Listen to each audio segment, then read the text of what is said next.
baby. Load it up. What is up, everybody? Welcome to the DNVR Nuggets podcast. Let's go. Let's go. Oh, man. Remote show. Casual Friday edition. We're so casual. T-shirts, all of us. Hanging out here. We're doing this new show. We kind of enjoy these Fridays, these casual Fridays where we get to invite you, the audience, onto our show. So we're going to do that. Prep your questions now. Hop in the Discord for the link so that you can join the show. What's the Discord? Well, it's the chat you get access to when you become a DNVR Diehard. Win, tell them about it. We extended our sale. We did. This is the last day of it, though. So one last chance to get in for a ridiculous price. A lot of people are saying we're losing money on this. I don't know. We might be. But you can become a diehard right now. Just $36 for the year. You get access to Discord. You can come on the show, read all our written content. Brendan Vogt killed it this year with that. So tons of perks, man. And you get a free shirt. So you can just look at it as buying the shirt and getting a free diehard membership for a year. So sign up, thednvr.com. There should be a link in the description as well. I can assure you we will not have this deal ever again. I've spent $36 on so many dumb things. I just lost $36 on a stupid Pacers bet when they were down like 12 with 5 minutes left last night. To be fair, it did feel like they were going to come back. Let me introduce the panel real quick. Down below me, Brendan Vogt. What's up, gang? This is, as someone said, this is a real COVID cast, which is a great reference. It's always a good reference to make. It's always good to bring people back to that place mentally. Everyone's favorite time. I'm happy to be here with you guys, though. Happy to be here with you as well. D-Line Co. down in that box over there. Yeah, so I went upstairs so we could have 4 people side by side, and now we're not doing it, so now I'm just in a room for no good reason. Well, also good news, I don't think your mic's plugged in. So good news all along. We're crushing today. And then last but not least, Harrison Wind. What's up, guys? What's up? What's up? Happy to be here on a casual Friday. Very casual. Our top story today, the Denver Nuggets announced that they are not bringing back 4 head coaches from last year's team. That includes Charles Klask, Popeye Jones, Stephen Graham, and Ryan Saunders. That's quite a bit. Ryan Saunders, of course, was in line to become, I guess, lead assistant if you just look at Malone's pecking order. And then you lose some guys who all had specific roles here. Wind, I'll go to you first here. What did you think when you saw this news? I think it was expected, and I think it was needed. Look, man, like those coaches deserve a lot of respect. They were here a long time. Yeah. Like, I feel like it's very rare for assistant coaches to have as much continuity as the ones on the Nuggets staff did. But all those guys have been here for a long time. They were here during the championship, man. Like they deserve a lot of respect for, the coaching that went into that run. And they were here for a long time, man. They were definitely a part of that team. But I do feel like some change was needed on the staff for sure. And I feel like it's important for David Adelman to build out his new staff. And it's important for him to do that to differentiate himself from Michael Malone. Like if he would have rolled it back with the same staff, I wouldn't have loved that. So I think it was expected. And I'm excited to see who he fills out his staff with now. I am as excited as well, and I agree with you that I think it is important for a head coach to make moves, and this hints at that. Vogt, what is your take? Yeah, similar to Wind, without making it about any one person's sort of merit, I think it's the responsible move with the timeline you sort of outlined for us here publicly and the intention of letting Adelman put his fingerprints on this organization. So look, these contracts were lined up to expire. I think it's frankly the responsible thing to do to kind of let that happen and then let DA pick his own staff with a clean slate, so to speak. But you guys know what I'm going to say. What's most important now is subsequently, what is he enabled to do financially? Right. What are his options to go ahead and build out one of the best staffs in the NBA? Because that should be the goal and nothing less. So, Kroenke tells us, Vice Chairman Josh Kroenke tells us. Thank you. Oh, I thought you were talking about owner and governor. Yeah, I wasn't clear. I should clarify. I'm talking about Josh Kroenke, the Vice Chairman. Oh, okay. And, he told us that they're all in. And I think this is one way You know, sometimes it gets rudimentary. Well, they gave people a max, so clearly they want to spend. There are a lot of different ways to spend, and this would be one that I think would be very, very beneficial. D-line? Can you hear me? Yeah. You sound great. Okay. Do you want to hear what I have to say? Not really. So let's move on here. Move it along. D-line, I mean, honestly, what do you, because you're the one that's not around the team, you know, doing this as the reporter sends. So what does this signal to you? Like, not hearing us talk, but what did you think when you saw it? It signals to me, number one, David Adelman didn't really mess with that squad that much. He didn't really say those guys. Like, he kind of like, you know, he didn't want to work with those dudes anymore. So that says something to me. You would think in the light of continuity that would be something that maybe he would want, but clearly he had philosophical differences with many of the people on the coaching staff. So I agree with Vogt wholeheartedly, though. This is where the Cronkies show their cheap side. This is where it really creeps out. They're not cheap in a lot of ways that are on in between the lines. They're not cheap, but like everything else, they cut corners on, and coaching staff and practice facility, things like that fall under the we think we can do it for less always with them. So listen, man, like David Adelman, I'm really curious. Like, this is a kid who was around NBA coaches his whole life. I'm curious if he's like buys into the Michael Malone theory, clearly, of hiring coaches' sons. Like, Malone loved to hire coaches' sons. Yeah. So I'm just curious, man. It's definitely like a new. We're just off onto a new chapter, I guess, to quote a wise man. This is, to me, the first sign of Adelman putting his stamp on things. And yesterday we talked about the fan base. Number one concern with the team is complacency / running it back. Everything the same. And this is the first sign of like, no, Adelman actually has some philosophical differences. And the big one to me, Harrison, is Saunders. Because all these other guys have like smaller roles, you know, more deliberate roles. They're giving you information. They're doing different things. Ryan Saunders was the de facto defensive coordinator for the Nuggets. Defense wasn't good, although I will say defense in the playoffs was pretty good. Yep. And they move on from him. And to me, that now you wonder who's going to be the lead assistant. Is it somebody already on staff or that replacement? The other guys probably going to be guys we don't really know that well, but who are replaced.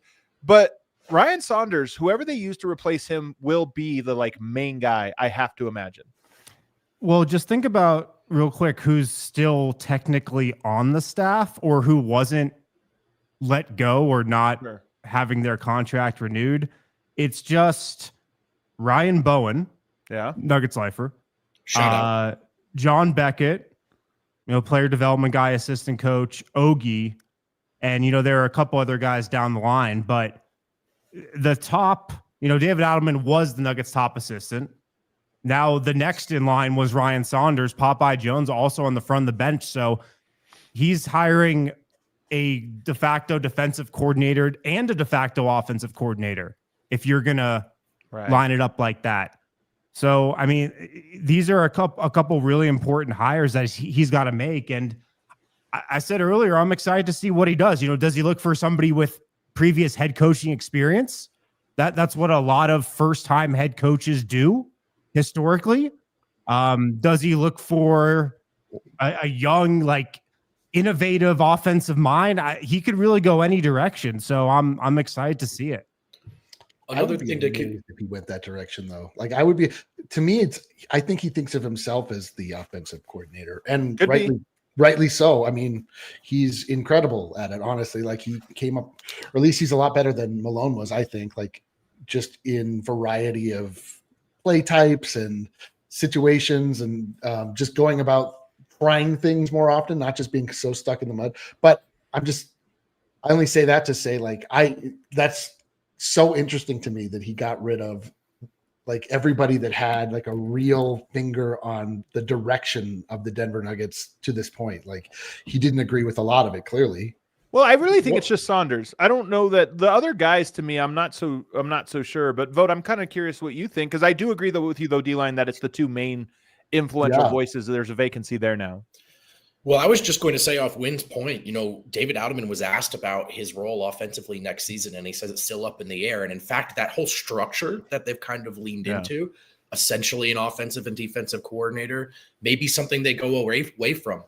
Not sure what the implication is there, maybe meaning that he's going to maintain some sort of responsibility.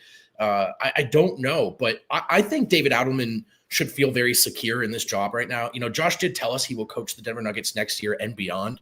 So it sounds like barring any failure of the contract, it's not like a 1-year gig, right? So I think he should feel confident. I feel like he should feel like the organization wants him in charge for one reason or another.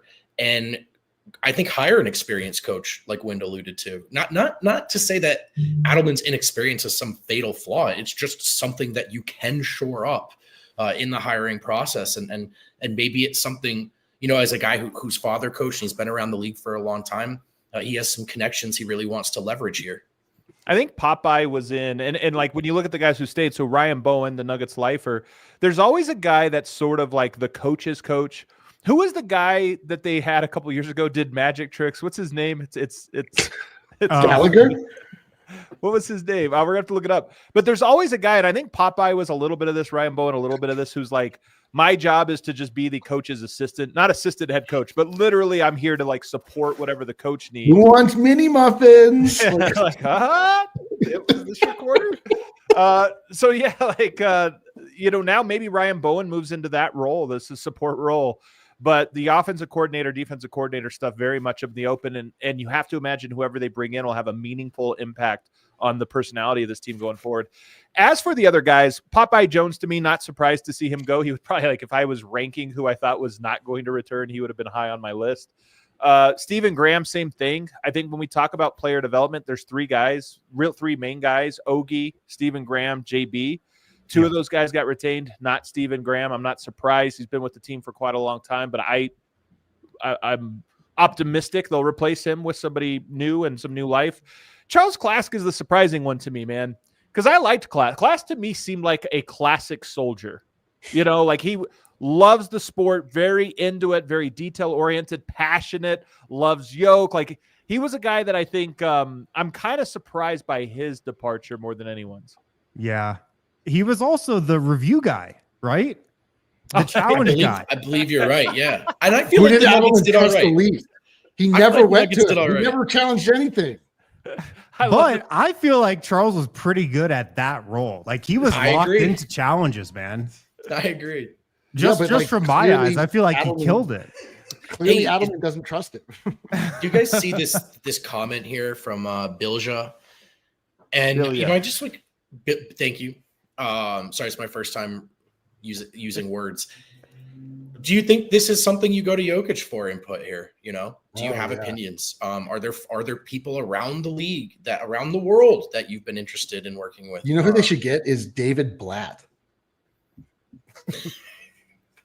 I literally don't have a response to that. You know how bad that went? Like just that concept of just bringing over a European guy and then having him coach NBA players. But he might have been good as an assistant coach. You throw him right into LeBron James. I mean, it was the worst coach for the worst moment ever. Yeah. But he could be a great assistant coach. I mean, Ogie is still here. Ogie is Jokic's guy. That's right. Yep. That's Joki's guy who's been here, since Jokic was a rookie. So he's still got him. Well, I wonder if his role changes because he's been largely player development. I wonder if he moves a little bit more into the team coaching strategy side. Yeah, I think that'd be something under consideration for sure.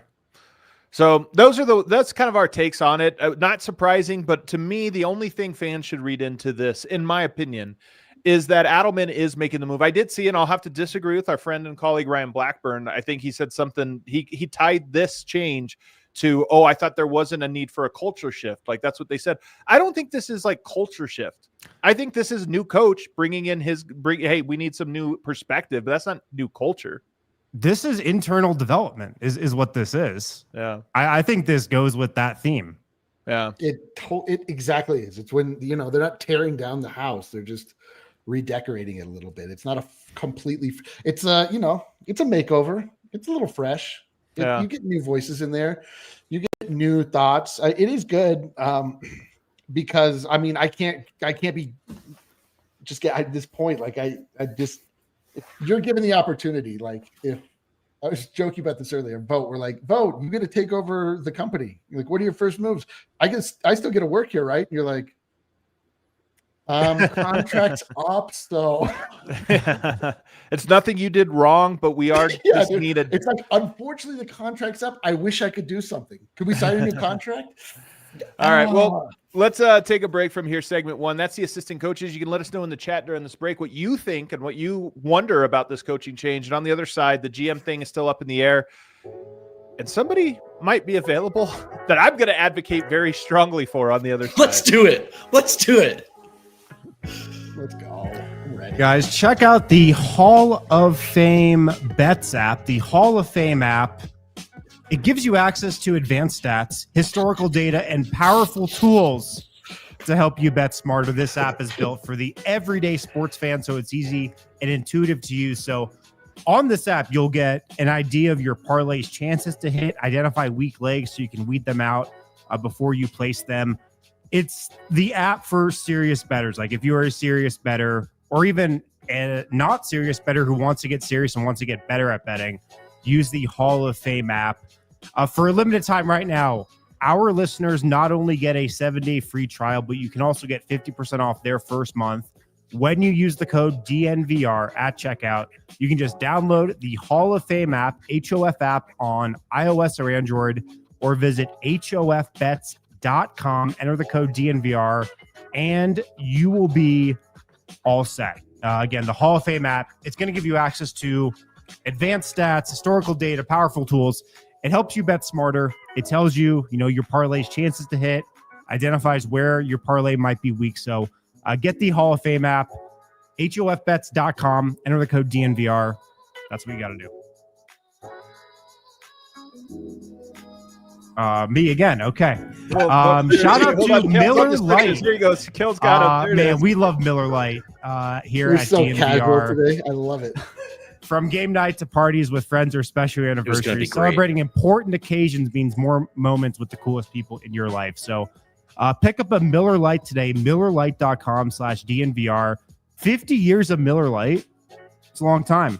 And they never changed their formula. They never changed their taste. Why would they?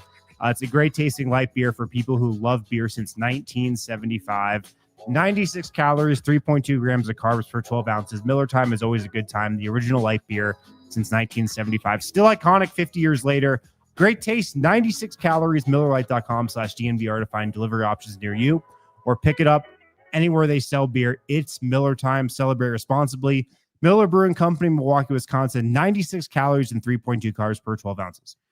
All righty, we are back here, segment 2. And so there is one question still lingering out there, and that is, of course, the decision about how you structure the front office. Do you just leave it how it is? Do you bring someone else in?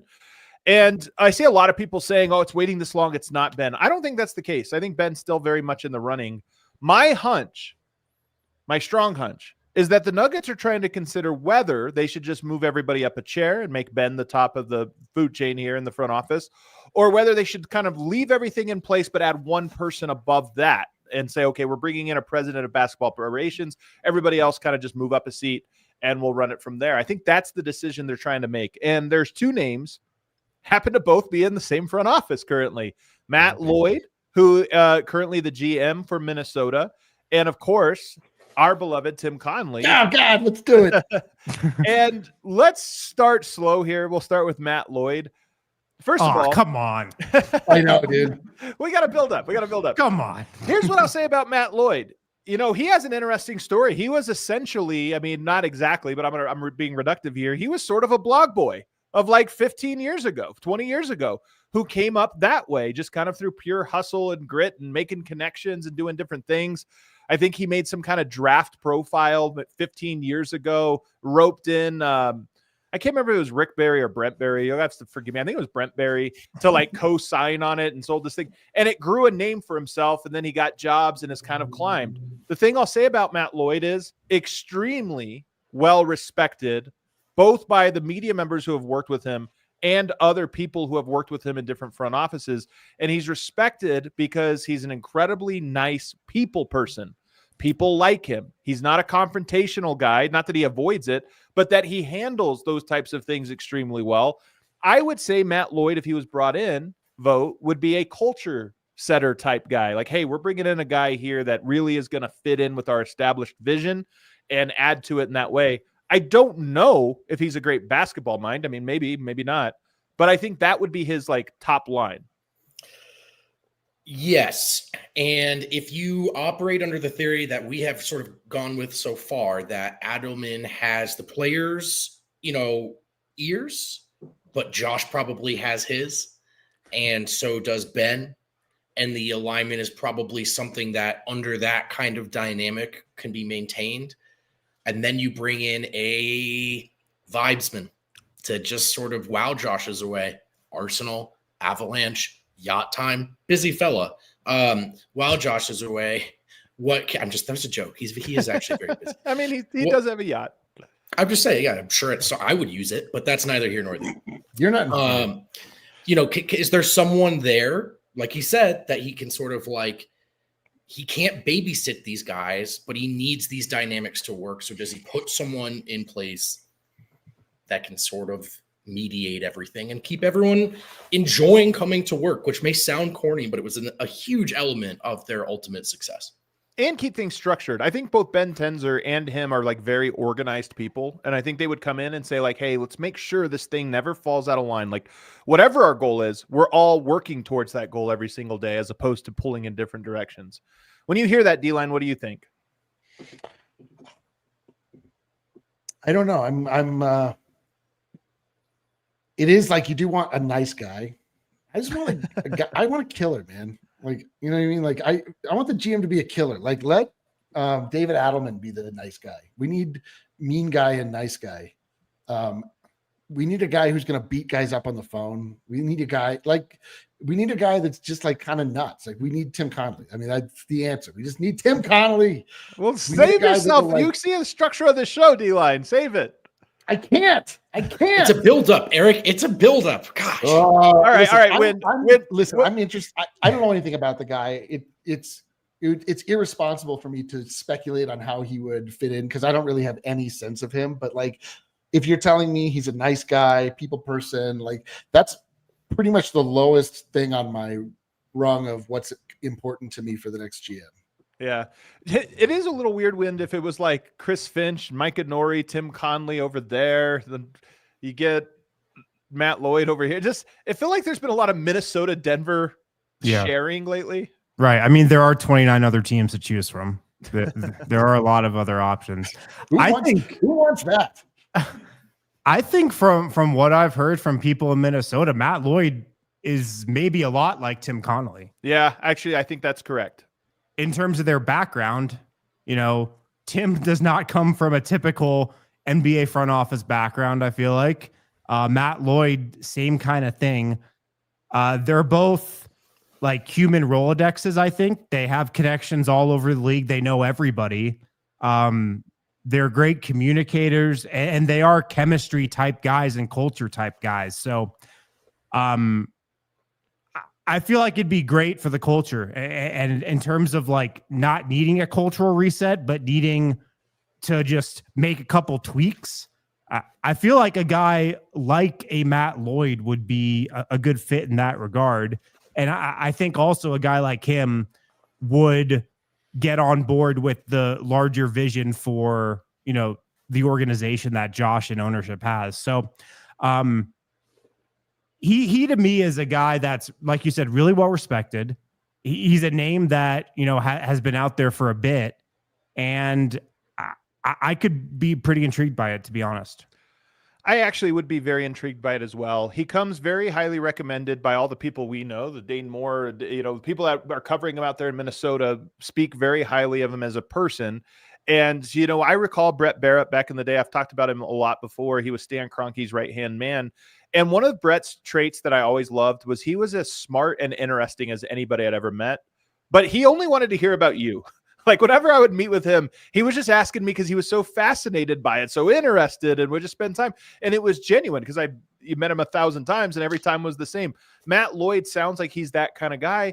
And that kind of guy builds big networks. Because everybody loves talking about themselves. So if you're always asking about other people, you gain that. So I'm actually very intrigued by Matt Lloyd.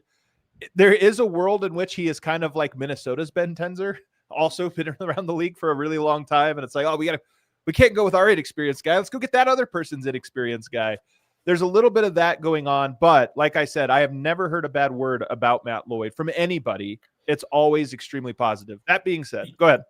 Well, you also don't have to come crawling back with a Godfather and an apology to Matt Lloyd, a Godfather offer versus maybe someone else we'll talk about. Yeah. Well, here's one thing of note too. Matt Lloyd, I believe, was in Orlando for a season when David Adelman was an assistant there. Oh, and then Aaron Gordon might have been there as well then too. Oh, probably AG. Yeah, you're probably right. Probably AG. Yeah, he was. So there is a little connection there, which could be very interesting, and honestly, not nothing. You know, that means something. But the other guy for me, and I know some people said in the chats, this is impossible. Why are you even saying this? And I happen to agree. It doesn't seem very possible at all. I put it at 1%. But we've long talked about Tim Connelly, and his Timberwolves just came up short in the conference finals for the second year in a row. If you ask me, I think they're far away. If you ask Minnesota, they'd say, hey, we can do this. Why not? Are they any more far away than Denver? I don't know. But I will say this, man. Nikola Jokic and Tim Connelly get along very well. The number one thing the Nuggets need to do is make sure Nikola Jokic feels like this is home forever, because as long as he's on your team, you're always going to have a chance. Tim Connelly, look, it's possible we overrate him a little bit because he did make some pretty big errors in his tenure here. But there's no question that the culture that was the Denver Nuggets largely had to do with him. And Wind already kind of set the table here. I'll let you go first, Eric.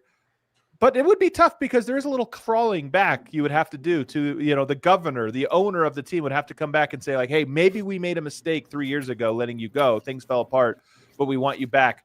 Pay him and then have, you know, lose the PR battle of going back and getting your guy. It's just two things. I don't see the Stan Kroenke doing either of those. And yet it would signal something big to me if he did.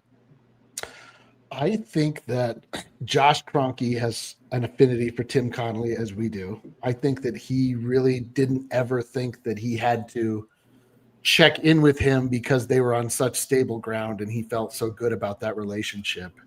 So when it fell apart, as I understood it, it was largely due to timing, not the idea of neither side rejected the other. It was just like, I have to make a decision on this and I have the window to do it. And they didn't get back to that. Tim tried to renegotiate his contract in the middle of a contract. I think I understand. I'm just saying, to look at that with side eyes. But I'm just saying, I don't think it's the craziest thing in the world to just be like, we let it get away. Let's just do this again. To me, there's not much crow eating there. It's like, I should have been more urgent. I think there's just a tiny bit. I don't want to get to, I think there is a little bit from both sides. I think of just kind of like, because I think they would have called each other friends publicly at the time. And there was a little, I'm not trying to but it's like, look, man, if we were negotiating a new contract and we couldn't come to an agreement, it probably wouldn't just be like, hey, dope, man, it was awesome. Like, there's a little bit. So I think there probably is some smoothing over to do, but I think ultimately that would be done in the offer. If it's a really nice offer, I think for sure. Apologies made. Yeah. Like my thing is like, we've talked to him about this. Like we actually know like how he felt when it went out.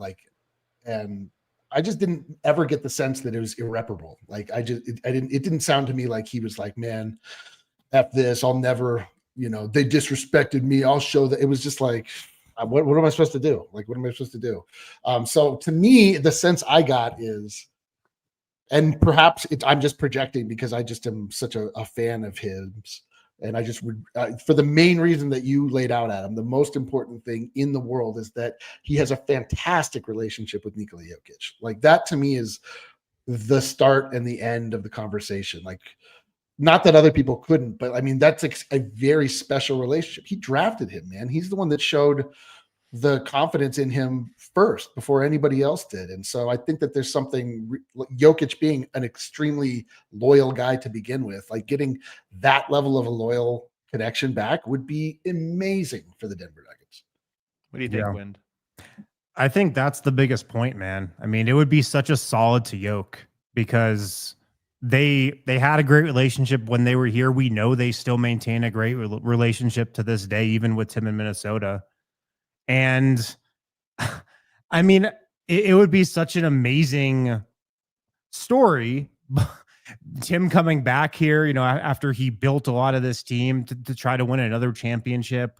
But it does kind of feel like what this team needs right now. The same way I talked about, Matt Lloyd's qualities and how his culture, I think, would help here.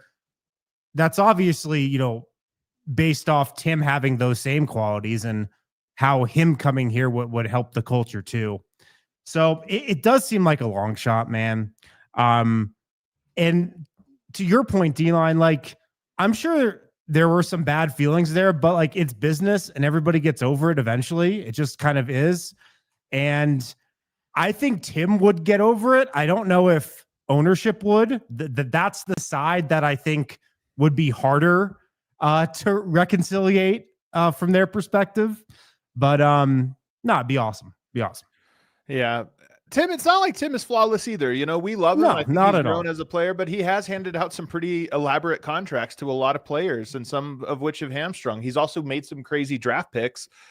To me, I always like to me, Tim Connelly didn't necessarily evolve as the Nuggets evolved. Like, you go crazy in the draft early on, it's cool. Once you have your guys, Bol really needed? Do we need to take a flyer on Bol? Like, I don't know if that's so we need that to get over the hump. So he definitely has. Like, he would be no slam dunk, but I just think when you think he knows everybody in the front office already, hired half of them. He knows everybody on the roster, hired half of them or was part of that. He knows the head coach. He knows that coach. Like, to me, it fits. And more than anything, I just have a belief about the Cronkies and how they operate. I think they have their positives, have their negatives. One of the things I worry about them being negative on, the cheapness, and that sometimes they could put own ego before the positive of the team. This would signal both, because he would cost, and it would be a sign of like, hey, I know we had kind of an ugly breakup 3 years ago, but we're here to win championships, and we'll swallow our pride if that's what it means to get here. It would signal a lot to the team. I think it would be positive, and then it would be on Tim to try to build the proper roster, and it'd be a great story. Yeah. The injection of life that it would give this organization would be massive, man. I mean, it would be similar, I feel like, to the injection they got when they made the firings late in the season, and it was just like a weight was lifted off everybody's shoulders. I feel like it'd have the same effect, Tim coming back. I think the team would get here a week before camp for sure. Let's take a break on the other side. You heard from us. Now let's hear from the Diehards. What do they have to say about all of these moves and decisions? If you guys have any roofing needs, check out Red Hawk Roofing, Denver's best roofers. These guys are everywhere right now. They're on the Nuggets broadcast. They're big time, and they deserve it, man. They are the pros. If you have any roofing needs, if you have a leak, give them a call. Make it a part of your spring cleaning routine to hit up Red Hawk Roofing. They'll catch any of those issues. They'll get to all the repairs, before they get out of hand. There's no project too small for our guys at Red Hawk Roofing. Decades of experience with these guys. The quickest response time. They are Colorado's best estimators and contractors. They'll give you a free no-obligation roof and property inspection, and they'll also do a free in-depth photo report for all inspections as well. So support these guys. If you support DNVR, support Red Hawk Roofing. If you're looking for a new roof of your home or business, redhawkroofing.com, 720-771-8921. Tell them we sent you, and they'll probably start talking about Nikola Jokic and what the Nuggets should do this offseason. Redhawkroofing.com, 720-771-8921.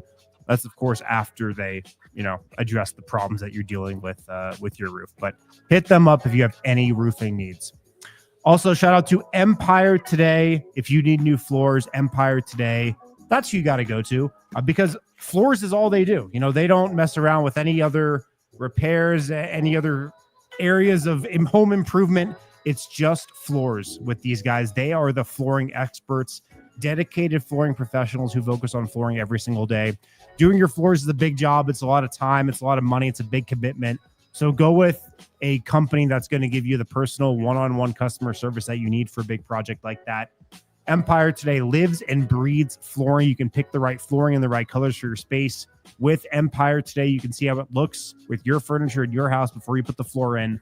Get precise measurements taken. Have all your questions answered, so there are no surprises. With them, you get all-inclusive pricing, plus you can schedule installation as soon as the next day. Schedule a free in-home estimate today with Empire today. DNVR listeners can receive a $350 discount when using the promo code DNVR. $350 discount with the code DNVR. Restrictions apply. Visit empiretoday.com/DNVR for full details. All right, back here, segment 3 of the DNVR Nuggets podcast. I have one other take about Tim Connelly, but I think I'll bring it up as we start to bring on some homies from the Discord. Can you really become quick, a diehard? Adam? Yeah. Can we shout out Maddox down there, who's been so positive to us lately? Just became a diehard as well. Oh yeah, man. Thank you to everybody who's appreciate signed up everyone. over the last couple of days, man. It This really is means awesome. the world, man. Yeah, it's awesome. Wow. Oh man, we got some cool super chats coming in. We'll get to here in a bit. All right, let's bring in our first victim. Pete, what's going on, man? How you doing?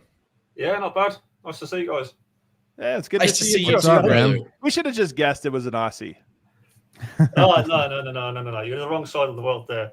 UK. Oh, Yeah, I was there you gonna go. I was say, going to he's a say, Brit. brother, that's a deeply offensive mistake to everyone Yeah, involved. dude. That's Wow. what we'll move Oh, on. Yeah, Adam, God. you have to forgive Adam. He's Canadian. Okay, I'm Yeah. a little Canadian. So Pete, tell us about yourself a little bit. How are you a Nuggets fan? So a lot of it goes back to the London game in 2017. So started That following, stuff works. Yeah, kind of. So I started following basketball a bit 2016 playoffs. So that was the LeBron block against the Warriors. And then just happened to come across the game. And just it was clear, like, we went against the Paul George Pacers. I remember well. Yeah. And Jokic was the best player on the floor by far. And so I didn't know anything about basketball, but I just thought this guy was incredible. So a lot of YouTube highlights, and then started watching more games. Not good for the sleeping pattern, but That's yeah, it's all incredible. good. That's awesome, man. Do you guys That's remember awesome. that game? He had the Yeah. over the head pass that game. That was so incredible. Didn't the Nuggets score like 140 something in that game too? And it was like, Yeah, wow, I this think offense is unbelievable with this guy. 35, 40 points, I think it was. Yeah. Yeah, that's incredible, man. There we go. I like that. Who is it? Cheers. Wind got pushed behind the logo there. You know, I was saying it should be on the other side, the left side, whatever. So now you're Oh, yeah. like a total Keep moving. diehard. You're super into the weeds now on the Nuggets. As So of I can- yesterday, yeah. As of yesterday. oh, and an official diehard. Heck yeah, man. Welcome aboard. Hell Thank yeah. you very much, brother. Welcome aboard. So let me ask you, what do you make of David Adelman? Are you excited and optimistic, or are you a little nervous? I am. And I'm glad. Obviously, it's sad to see people lose their jobs, but I'm glad to see they did at least freshen up the backroom staff. I think it's a good thing. I think they need new voices and freshen up the energy, because it seems like they're going to mostly run it back with the players. So I think you need to get some new juice, as they say. Yeah. Yeah. For sure. It Yeah. will be interesting, Cheers. even personality-wise. Like, don't forget who is the brought in and what their skill is. Just personality-wise, I wonder if the Nuggets need they need some characters. It's kind of a quiet group now. Popeye was a character. They might need a character. Can't Like, help uh, it. Popeye was a Can't help Popeye, I guess, was a character. Yeah. Like, you mean like Captain All Ears? Something like that? They might need Captain All Ears. They might even need First Officer Blunt. They just need some new energy, man. Like when you have the same voices, you know, this can apply everywhere. Work, home. Like if you have the same voices just, you know, in your ear for whatever it was, 4 or 5 years straight. Right. Like with the head coach, like that voice just kind of doesn't have the same impact after a while. Totally. I feel like I think a You lot get of things 4 or seem 5 years stale into this dating season. someone, you're just, I'm out of here. You know what I mean? Like, this is not. Is that Wow. what you were talking about? Oh, Wow. sorry. I thought we were talking about something else. Did we lose Adam? Is he? yeah, we lost Adam. Yeah. Pete, do you have a question for us or anything else you want to talk about? So I think I'm good to see more names for the GM search, because obviously you guys seem to have a relationship with the guy, but it's just hard to feel comfortable with promoting this guy Tenza when we don't. Does he know ball? I've got no idea. Does he know ball? Is he like, what's his background? Like, he's a cap guy, but at least with Booth, he played in the league, and at least Matt Lloyd's got more of a track record of GM Orlando, Minnesota. You know what you did with Tim Connelly. That's an impressive roster they built there. So I think it's good that I would like to see Matt Lloyd get the job. But my big my one thing, which my first post in the Discord, I have a guy for us, free agent signing, Nigel Hayes-Davis. I've been Davis. catching up on the film. Yeah, I think we've had a bad, outside of the obvious one, our track record in Europe is not the best. But this is not Facu Campazzo. He's not 5'8". Okay. This is not Greg Whittington. You know, he's just I liked Whittington. Just saying. Greg Whittington, what a callback. So I think the comparison you need to look for is should be like Gershon Yabusele. And if you can, like, he's 30 years old. He's a better basketball player than Peyton Watson. Full stop. He's better at basketball than Peyton. He can do a lot more on the offensive side. He doesn't have the big, exciting defensive plays that Peyton has, but he's a lot more solid. And I think if you can get him for a minimum, maybe give him a team option year 2, you know? Mm-hmm. Well, the Nuggets do not have a great record with the team options on year 2, but I like where your head's at. No, at least team option, you can say, no, this is not a player option. Oh, that's right. Yeah, the team option. Team option. Thank you. Yeah. Two things the Nuggets need to learn. Team option, non-guaranteed. Please. Yeah. I imagine they use those words, but then the people that are on the other side are like, no. They're like, I don't all right, how about the opposite of that? I think it's an interesting name because I've seen people bring it up. Nigel Hayes-Davis. He just hit. It was probably me. It might have been you, but he plays for Fenerbahce. Didn't they just win the? They just won the EuroLeague last week. Right. He was the Final Four MVP. Right. I should stop talking. Stop talking the price up. His agent's going to see this. Yeah, I mean, I remember him from Wisconsin even when he played there, and he had a cup of coffee in the league for a while and has been overseas for a bit. Yeah, it didn't go very well, but like I was checking earlier, his stats compared to Yabusele before he came over. Gotcha. I do see that miles better. He seems like he was in the league a slimmed down version of Yabusele, though. Do you want to? Yeah, it's definitely slimmed down. Yabusele's enormous. Do you want to see? He shot 50, 40, 90 this season. Did he really? No, all right. Yeah, well, actually, no. It was 49.8, but we'll give him. All right. Nigel Hayes, the most British name ever, too. It's not far off. We've got a lot of Nigels. On there, Adam. Evans is a bit more. This is my massager. Smith is the big one. You're using that on the show right now? Dude, well, I wasn't on the show a second ago. I didn't get a chance to. This is tough. Yeah, but you are now. I thought it was casual Friday, you guys. What the heck? Thought it was casual. Is it not that casual? I like it. I like that. I think everybody should bring in the most regionally named person they can think of.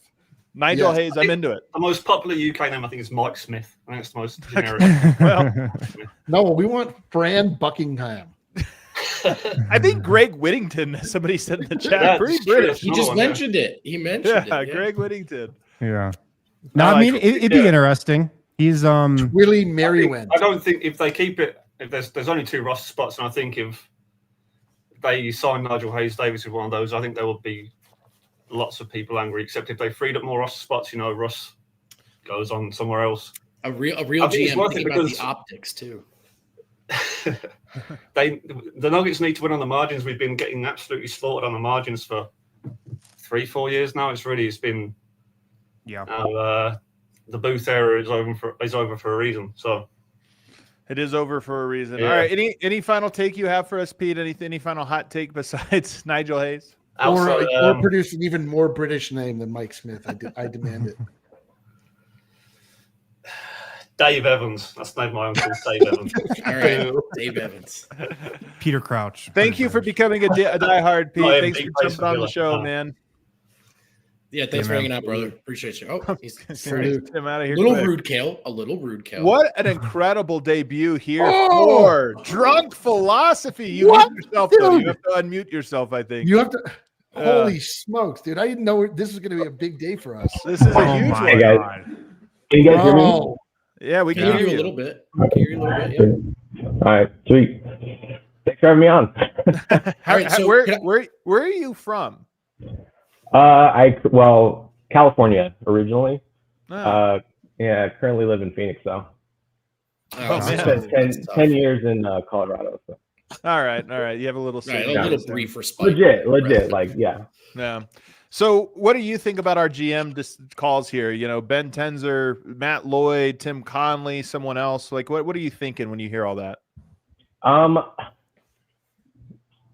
don't think it matters. I think, is this Stan Kroenke? Hold on a second. Who is this? Also, are you currently drunk? Just so we know. No, I am not right now. Most of the time when I'm like on the chat after a game, yes, but no, not right now. That's all I wanted to know. That's all I wanted to know. When I'm rallying off those $2 super chats, that's it. Will you give the origins of the name? So no, I mean, okay, so I have a drinking problem, so that's legit. But like in time, I'm hoping to become an educator, so I'm trying to get into Like that's so real. That makes a lot of sense to me. Dude, this is a true story. I had a friend in college, and we called him Joe MFing Mock.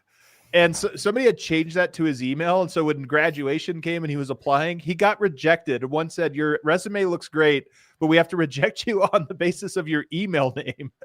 Joe MFing Mock. Drunk philosophy. I tell my kids that. Yeah, you might want to update all public facing things. Just no, this is my DNVR persona. Sure. Yeah. Just so you know, this does go live on the internet though, so it is it is out there. Yeah, right. Yeah. They'd have to have like facial recognition technology or something to find it. Right. Yeah, there'd have to be AI involved somehow. I wonder if that's going to happen. Yeah, and then I can just say it's AI and it's fake and it's not. It's whatever. So you don't think it matters? No, I mean. I don't think it matters. Honestly, I liked Booth. I think that Booth did a good job with like his talent scouting. Tim Connelly was probably the GOAT when it came to like finding the right talent people. But I think other than that, like, I don't think that really matters. I think the Kroenke kid I think he's too involved to really let a GM run the show like fully. So, you know, I don't think it really matters. I think that I think it's just going to be whatever the kid wants. So, all right. And he's smart. Like I'm not saying that like in a negative way because I feel like he's extremely capable. Every time I've seen him like speak, every interview I've had, he seems very like on the level. Obviously educated, smart, thoughtful, introspective, and so I think that he's going to be good at. He would be good at that. Honestly, he should just be the GM. So I don't think that's necessarily a bad thing, but I think he's going to be too involved in the goings on of the organization that it's not really going to make a big difference. Okay. I can honestly understand this line of thinking. Like I've heard rumors in the past of deals being held up by non-urgency coming from the Kroenke side of things. And like at the end of the day, it really does come down to whether or not Josh wants to get a deal done. Like is what it sounds like to me. Like, so I actually understand where you're coming from this. I do think it matters quite a bit because at least you have to be able to present strategies to Josh and get him aligned with a vision necessarily. But I don't think it's crazy what you're saying, honestly. I also think a lot of a GM on like from an owner standpoint or even a vice chairman standpoint, you look at who you hire there as like, is this person going to go with me? Not that I have to make all the calls, but is this somebody I'm going to have to like fight for everything? Like every little detail they're a no to. And that, I mean, could be a good or bad thing, but I actually understand that one from you're hiring somebody and you don't want it to be somebody that crushes you. What about Adelman? I like Adelman. I feel like he did a great job in the playoffs. I feel like he was willing to try new things, which Mike Malone was definitely not. He was very set in his ways, to his own detriment. But I feel like Adelman's open to getting input from other people and maybe creating a system that's a little bit more broad as far as their approach to the game completely. Because I feel like the Nuggets this year and for the last couple of years have been so Jokic centric to the point where like when he would go out of the game, they didn't even know how to play. It's like it's as if they didn't even know how to play basketball. But it's because their system, in this is just my opinion, uneducated, but their whole system was designed around him. And when he was taken out, the system still tried to focus on that type of player. And we didn't have that, you know, at all, not even close. So we had athletic guys like DJ, but, you know, I mean, it just wasn't, I feel like Plumlee was probably the closest to being like Jokic without the high set skill. Maybe Boogie for a brief window in time. He knew how to set picks. Like, what's Jokic do? Like, he runs more than anybody. He runs all the way down the block. They don't give him the ball. He runs up, sets the pick, and then, you know, and then he moves around. And that's what Boogie was good at. But when they don't have another player that can, like, set a good pick and then let the offense kind of, like, develop around them, it's going to fail every time. So, and that's kind of what we saw. That's why I feel like the bench was so bad. It's, you know, and in your shows, a lot of shows are like, it's the Jokic effect. Like, when they're not with Jokic, all their stats go down. It's because the system, it's not that they're bad players, it's that the system was 100% around Jokic. And so when you take that integral piece out, it cannot function. It's like trying to drive a car without an engine.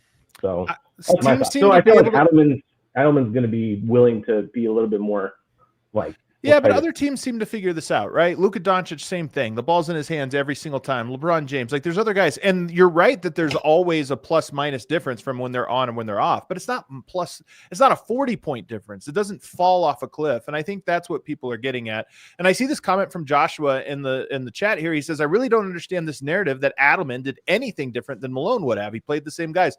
And then he goes on with it. I agree. Here's the thing. He didn't have any time. He walked right into, there's a game tomorrow. You're taking over the team. And, oh, by the way, the playoffs are next week. There wasn't time to build a new system. That's not something you just snap your fingers and say, we're doing this now. And so, and they even talked about it. Jokic, Adelman, they talked about this in the playoffs. So it would be unfair of us to all of a sudden throw guys out there who have not done anything all year and now say, hey, we're different now. So to me, it was different though. Malone wasn't going to yank him if they made a mistake. Correct. That was it. Yeah. That was all. And so the players were like, okay, cool. I can actually play basketball. I don't have to dribble down and be like, okay, let's run a play for Jokic, which is exactly how it was the whole season. When Adelman came in, he didn't change anything, but he was just like, I'll let the players cook a little bit, and I'm not going to yank them if they make a mistake or if they shoot an errant, shot. Even that, to be honest, I even think that's a little overstated, actually. I thought Adelman was pretty fluid and like, oh, like you're not playing well, you're coming out. That's what he's saying. But right. So, but I'm saying, oh, okay. So you don't. I misunderstood the implication. I feel like Malone also benched people who weren't playing well and closed with guys. But I think the Westbrook benching in game one was a large part of what set the tone here. Was him saying like, "Hey, I'm not just going to play you. Like you weren't good tonight, so we're going somewhere else." And then the next night playing him over Michael Porter, it was almost like, okay, like it's not personal, Yeah. But we shouldn't also forget that Adelman put out the worst lineup for the entire year in Game 7, and it completely turned the game on its head. Game 5. So Adelman is not above respite. Like you can criticize some of the things he did, but I agree with your larger premise in that, again, it's this thing of just people wanting sort of some fresh air into what the team is doing, because if we know what you're doing, so does the opposition. That is kind of what it comes down to, is you can't be predictable all the time. Like you got to keep other teams on their toes, even if it's just for that reason. For that reason, I think it's good. Well, we got to keep it moving because we only have a few more minutes. And 2 more people. But Drunk Philosophy, what a debut! I gotta say, man, thanks for having me on, guys. Appreciate you. Way more philosophic and way less drunk than I was anticipating. I agree. I had the ratio way off. It's Drunk Philosophy, not drunk philosophy. All right. We'll see ya. Let's bring on now our old friend here. Second timer, Pastor Rhett. The pastor. There he is. And Rhett, Pastor Rhett, before you get going, I don't know if this is offensive or not. Does anybody ever told you look like the guy in Pulp Fiction a little bit, Maynard? No, but oh my God. I've only had this beard and hairstyle for like a year, so I haven't had a chance. But I just ruined it for him. Yeah. No, it's never going to be offensive. I'm a 6th grade teacher, so I get comparisons all the time to people that you just don't want to be compared to. There's nothing wrong with the way that guy looks. His hair, In fact, the most handsome character in the whole movie, really. No, in the whole thrift shop, and he was very helpful. Easily the most helpful character in the entire movie. Jeez, it's terrible. All right, so Pastor Rhett, lots happened since last time we had you on. How are you feeling about things? I'm feeling okay about it. I'm feeling good. To be honest, we needed new voices in the coaching staff, and if we weren't going to get that from hiring outside of the head coach, there were going to have to be there's going to be some positions that were going to need to be freed up, like especially on defense.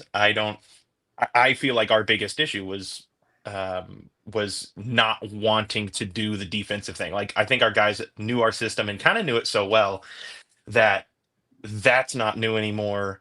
And it's a February Tuesday in Detroit, and they don't want to do it. And if we get a new defensive system in, a new defensive voice at least in, maybe on that Tuesday, Jokic is at least having to like think through, okay, well, how does this new coach want me to do this? This is a different way I'm supposed to do it. And maybe there's a little bit of that freshness that comes in. Jokic probably won't. He probably will just he'll drag ass the whole time. But on defense, and that's okay. That's okay. But I think a newness across the board on the defensive side of the ball can only be a good thing. So, like, let's see it. Let David Adelman cook a little bit. I do briefly want to say I do agree that like players often get coaches fired, like both of these things can be true. Like, I think there's merit. And like, if you're a defensive coordinator for a champ and the stats are that bad and they're making big changes, like you're on the list. But at the same time, I think you're right. I think the players just didn't want to do a lot of it for most of the year. So I think there's a little truth to both sides of that. Pastor Rhett. Yeah. Thank you. You're very welcome. You guys got anything else for him? Any other directions? It seems like he's got trivia though for us. Yeah. I do. I've it's put not, in a just little bit clear, of it's not legwork. GIMP based trivia, right? No, it is. I think it's great. I'm really excited for it. It's based on y'all's names and the Nuggets, and it's going to be kind of stupid, but here we go. Damn, Adam, you really did prep trivia. I'm so ready for this. Guys. I did. So ready for this. I got this. Adam Mares, but spelled ATOM. Adam, for you, you're going to get this question. So nobody else answer. Please raise your hand before you speak in class. Adam, which Denver Nugget shares a jersey number with the atomic number of hydrogen? Is it A? I gotta go, guys. Is it I got a meeting. B, Michael Porter Jr.? It's Michael Porter Jr., no? Yes, it is. It's MPJ. Come on, everybody, you know it. The atomic number of one. Everyone I actually knows. knew that one. It's the I very think first God, one. you gave me an easy one, man. That could have been very embarrassing. Well, it's very either know it or don't. There is no way to logic your way into that. Speaking of Michael Porter Jr. and not being able to logic your way in, Harrison Wind. Which of these numbers is higher? The highest recorded wind speed in North America, or the number of 3-pointers made in the highest single season 3-point output season by a Nugget? How do I say this? How did I write it down? Single season record for 3-pointers made by a Nugget. Wow, that's a great question. God. So fastest wind has to be like what? 35, 45 miles an hour, somewhere in there, right? What? I'm just helping Harrison. I'm going to go with, wind speed? In North America, we got Okay, well, tornadoes, let's see. hurricanes. In 2024, Michael Porter Jr. made 193 3-pointers and set the record. It was notable. You guys talked about it professionally.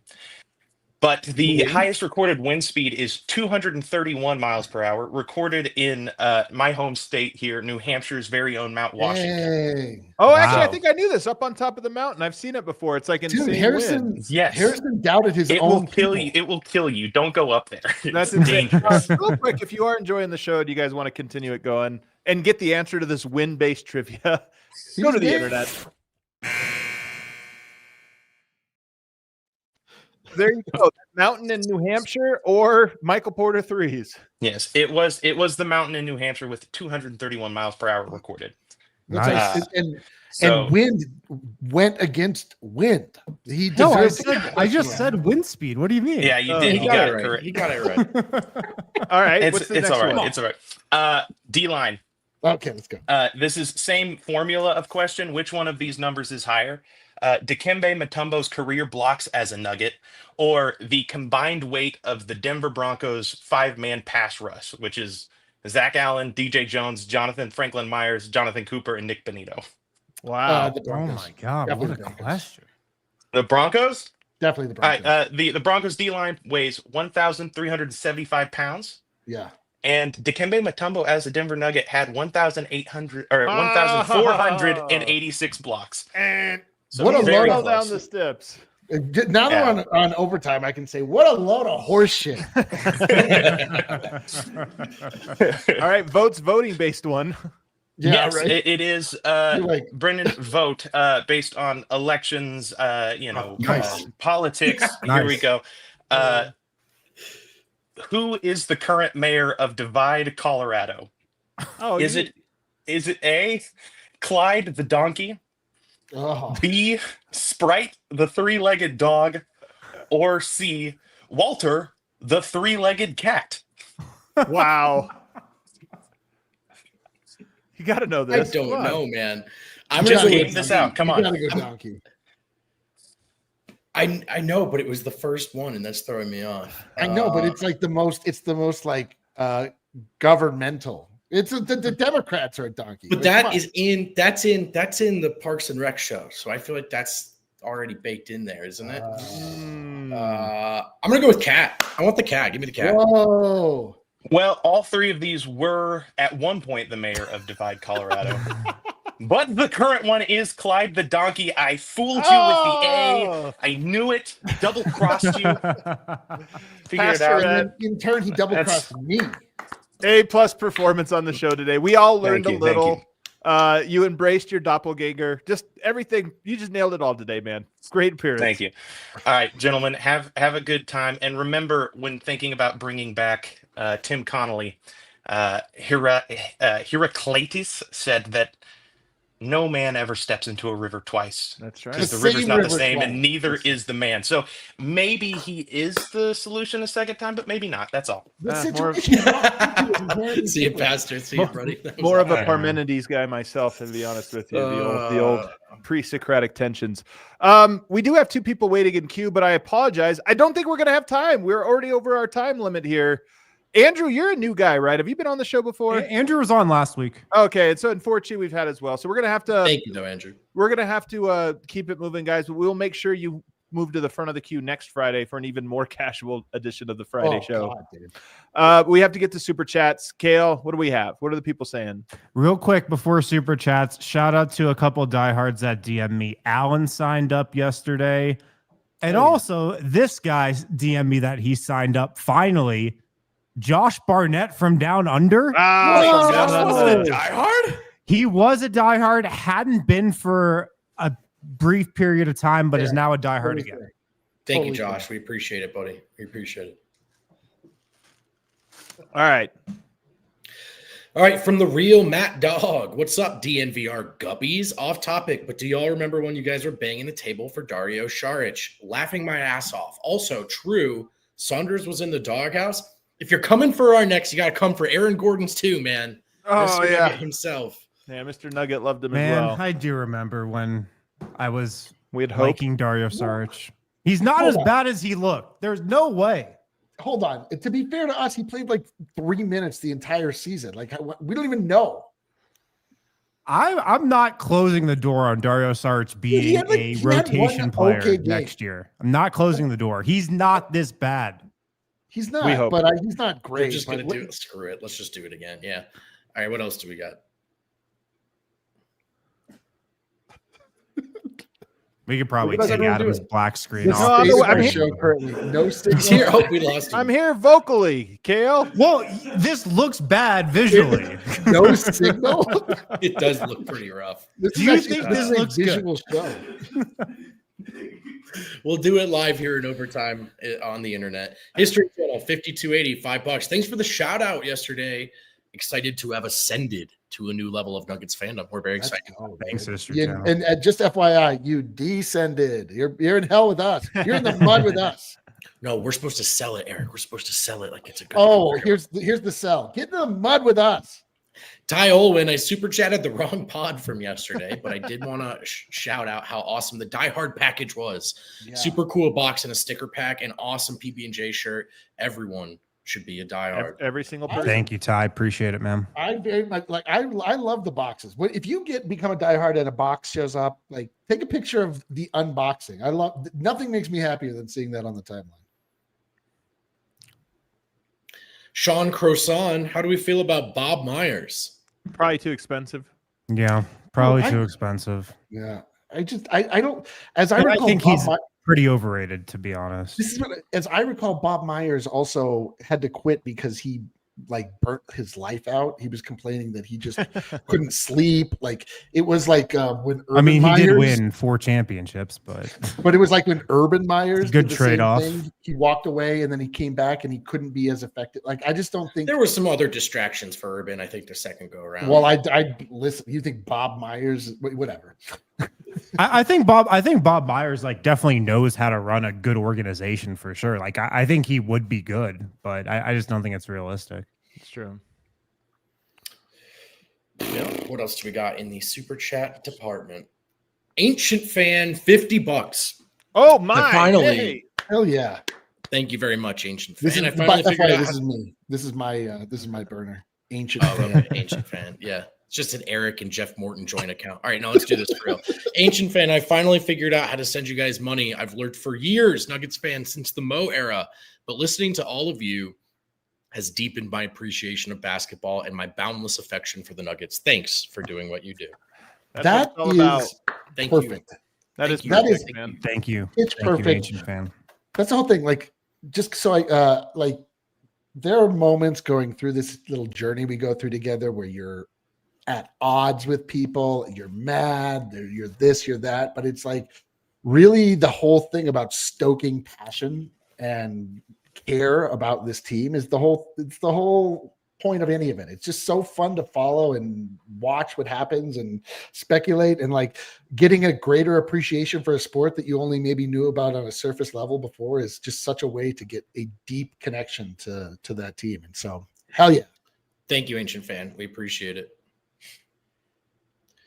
Kel, go ahead and block our friend Marina there. Francisco Lannis Bull. Francisco Lan. How do I say that one, Adam? Help me out. He's from Argentina. I don't know. All right, cool. Francisco Lannis Bull. Guys, just became a diehard. I don't know, man. What do you want me to say? If I don't know how it is, I'm going to read it. I'm going to read it in my own tongue. Guys, just became a diehard. So proud of myself.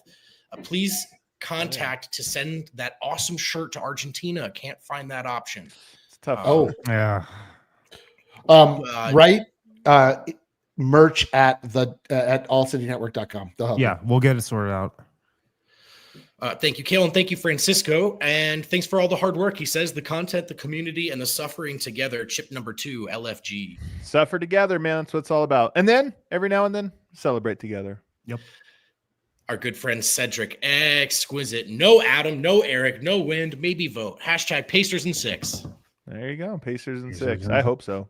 It is. I'm rooting for him, man. It's going to be. Oh, man. Is that outro music? Is it time that for the time? weekend, man? No, it's a Friday, fellas. It's a Friday. Get to our weekends here. A massage on the docket for me. Look at this thing. It's one of my favorite products I own. So is that primarily a neck massager? Is that what it's doing? It's a neck massager right there. Just getting a nice little knead. It's kneading my neck right here. Gotcha. I have one of those. I just haven't busted it out live on the show yet. But not live on the show. Well, wait for next Casual Friday. Feel free to bring it out. Yeah, bring it out every Friday. Thanks for hanging out with us all week, everybody. I hope you have a lovely weekend here in the Mile High City or wherever you are. Hit the like button on the way out. We all silly like the mayor.